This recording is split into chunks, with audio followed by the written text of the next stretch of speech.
Hi everyone, welcome to my channel. If you're new, my name is Nicole. If you're old, welcome back. This is actually the part of my channel that deals with books and booktube and all that. So if you're here for makeup, this is not it. However, this is a book tag called, I think it's just the Fall into Book tag or something like that. I forgot to write down the title. But it's a list of books that relate to fall or go with the theme of fall, or kind of not really even go with the theme of fall, but they give you fall themes and then you name a book that makes you think of that. So this tag I first saw on Hardback Hoarder, but she was not the originator. I will put the originator of the tag down below, and let's go ahead and get started. The first one is in the fall. The air is crisp and clear. Name a book with a vivid setting. I know many books with a vivid setting. I'll bring you two. I'll bring you one that's a little kinder, though like this one and the next one kind of have like a sad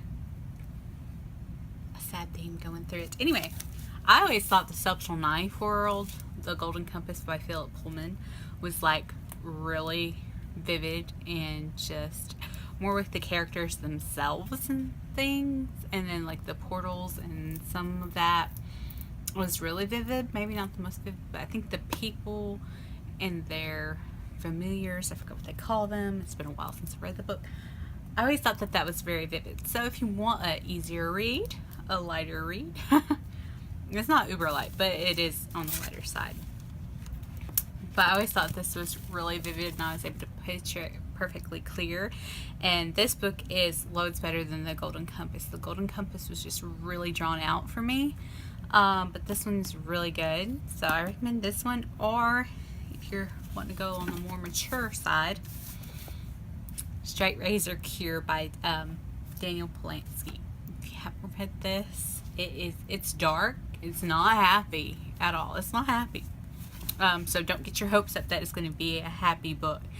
But the world he puts you in is just so fantastical. So, like, it doesn't depress you, but it gives you, like, the perfect vivid detail of that's the way the world is.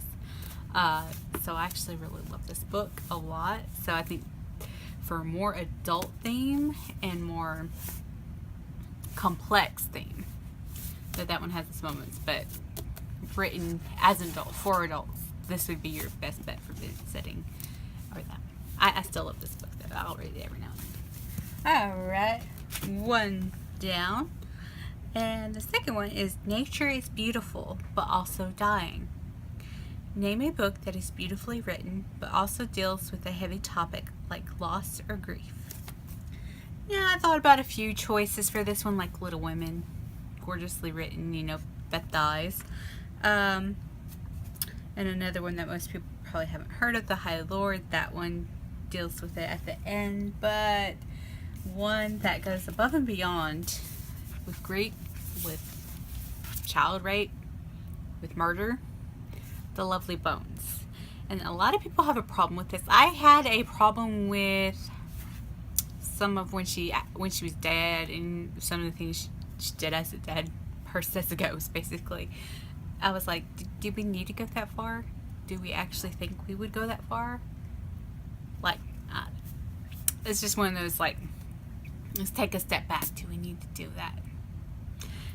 But it was just the one scene, couple scenes, but the way you felt what her father felt, what her father went through, there's a disconnect, which I don't think people get. I mean, like, you're not going to feel as strongly as you did when you were alive when you're dead. Like, I'm thinking when you're dead, you just kind of accept that you're dead.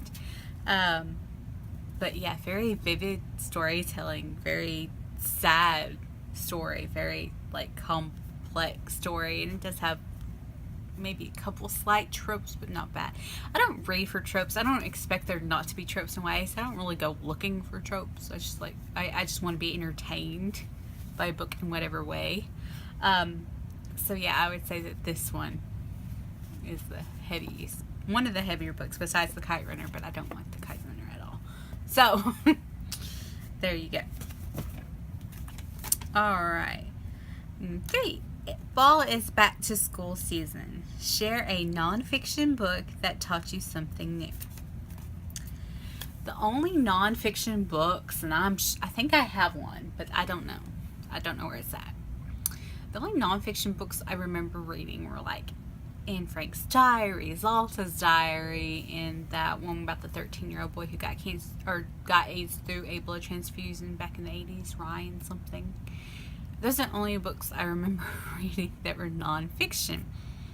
I don't think they really taught me anything, though. I mean, not really. I guess the Zalta's diary gave you a glimpse into, I think it was in Russia. I can't even remember. However, I went with it's technically a novel, but it's based on a true story, and that is Schindler's List. I am a World War II buff.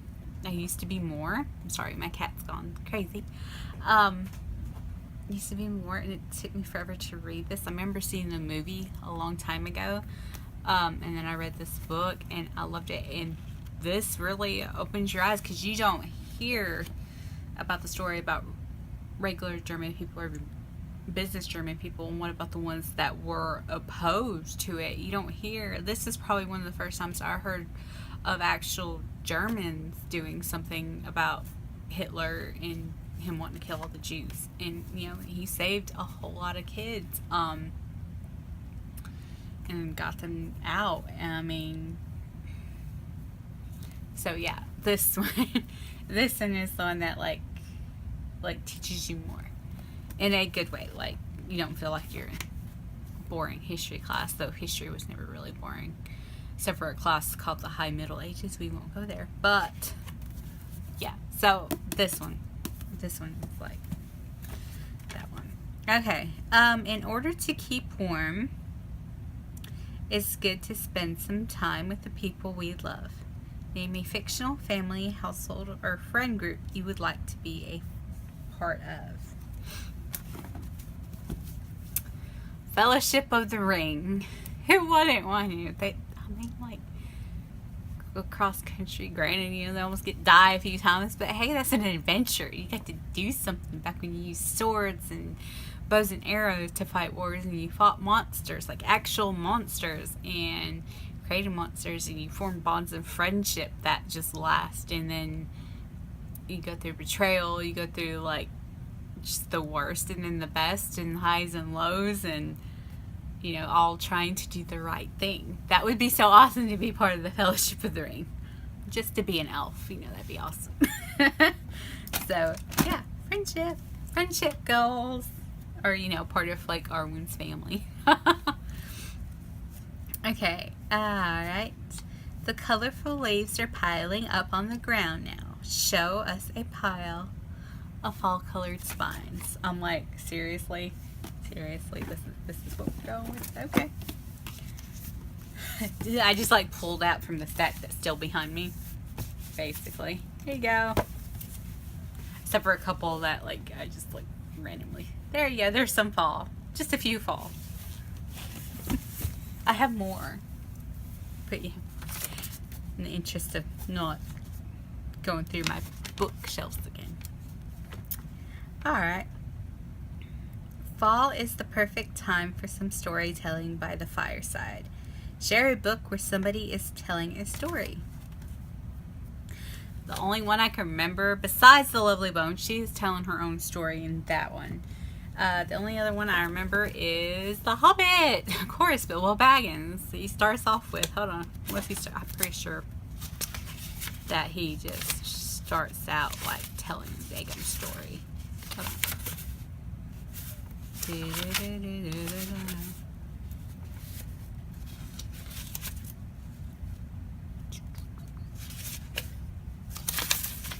Yeah, I'm pretty sure. Is it in the Fellowship? He's telling a story. I think in this book is supposed to be like his letter to Bilbo, right? Or something, or his manuscript. Yeah. So there's that. Alright. The nights are getting darker. Share a dark, creepy read. I actually picked out a read that if you need to close the book real quick or you just want something short, I just picked one. Though I have like 4 or 5 of these particular ones. But, you know, Stephen King. Off the bat, I can't really name a non-creepy one. I mean, Under the Dome isn't really creepy, but,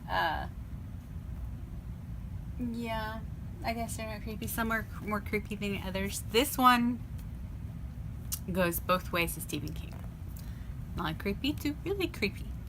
But I love this series of books. I love all his short stories, really, like, because they're easy reads. They're not 1,000 pages. When you want to get in, you got to get into it. Now, currently, I'm reading It, so yeah, that would probably be one of the top creepy reads from him, really. It, yeah, you want It, you want to go It, or The Shining. Yeah, either one, just go. I don't find The Stand creepy. The Stand's just pretty awesome. But, yeah, any of his short stories, like a Bizarre Bad Dreams. I just picked that up. I'm going to read that next. Nightmares and Dreamscapes. Night Shift is like his first collection of stories, I think. It's either this one or Night Shift. And I want to say there's another one. There's something else over there that I'm sure is like a collection of short stories. But this is great because they're really pretty short. You can knock them out like right before you go to bed. You know, something. But yeah. Or any Stephen King, really. And some Ding Koontz can be creepy too.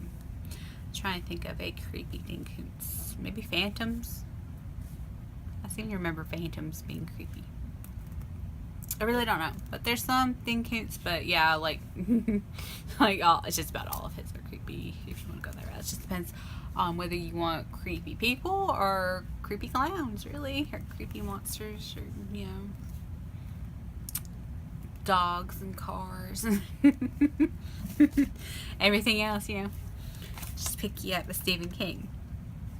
Okay, the days are getting colder. Name a short, heartwarming read that could warm up somebody's cold, rainy day. I thought about Anne of Green Gables. That's my second choice. But this one's even shorter. This one is The Witch of Blackbird Pond. I've loved this book since I was like in 7th grade when I first read it. I actually convinced my class to read this in 9th grade. Like, we got to choose our book we wanted to read in English. I convinced everybody to read this. I was like, it's short, even for the people that don't want to read, but it's really good. It's not too girly, so the guys weren't going to go crazy over it. Plus, you know, it's short enough they can knock it out too. And the girls loved it. Like, all the girls were like, oh my gosh, this is the best book ever. And it's just really good. If you never read it, I highly, highly recommend it. And it's not dumbed down. This is a book written for like middle school to teenagers back when it was written. And it is not dumbed down. So, yeah. Alright. I still love it. Okay. Fall, luckily, it's my favorite season. Returns every year. Name an old favorite that you'd like to return to soon. Besides that one, Pride and Prejudice. The Blue Sword. I haven't read it in a minute, and it's like already my heart's like longing for it. I have to read this yearly. This, Pride and Prejudice, usually The Witch of Blackbird Pond, and The Giver. Usually, yeah, not so much The Giver anymore. But The Witch of Blackbird Pond, Pride and Prejudice, and this are like yearly reads, but especially this one. I have always loved this book. It's The Blue Sword by Robin McKinley. She wrote The Hero and the Crown. She wrote a bunch of other ones that I have a whole shelf of if you ever watch my book tour. But this one is just really awesome. Like, a girl doesn't know she's special until she's kidnapped. She knows she's special. Not really kidnapped. She kind of like went along with it, but they didn't make her feel like she was kidnapped. You know what I'm saying? I don't know. It's weird. But she discovers the power within herself, basically, to do a whole lot more than she'd ever thought possible. So I love this book. I just love it. And it's so well written. So, and I found when I was looking, I had the paper copy for a long time. I had to find it in the children's section at Books A Million. At the very least, this is a YA novel. At the very least, the girl in it is in her 20s, and it is not dumbed down or written down or anything. If you never read it, it's a great book. Okay, Okay, the last one, besides tagging people in me. Okay, fall is the perfect time for cozy reading night. Share your favorite cozy reading accessories. I don't really have reading accessories. I'm not that type of person. And I'm bad enough just to, I bend pages too for bookmarks if I can't find a piece of paper. The most exciting is I always have a blanket on my lap, but I always do, even in the summer, like I have a blanket over my legs in the summer. So that's not really it. I'm like, I don't have a reading accessory. Like, I don't set up to like read. I just read in my living room. If it was in here, maybe I would. Like, this day bed I have in here was meant to, like, me actually get a mattress, me to actually like set this all up as a reading room, as a library, and then it's become storage, and that's never happened. But yeah, I'm not that type of person to have and need any special accessories. I'm just like, want to read, sit down and read with whatever I have on hand. I'm like, okay. So it's not my thing. I'm just like me. So I don't have anything. And then the last one is spread the autumn thing. So if you want to do this tag, if you actually watch this video, go ahead. Let me know. Thanks for watching. Like and subscribe. Toodles.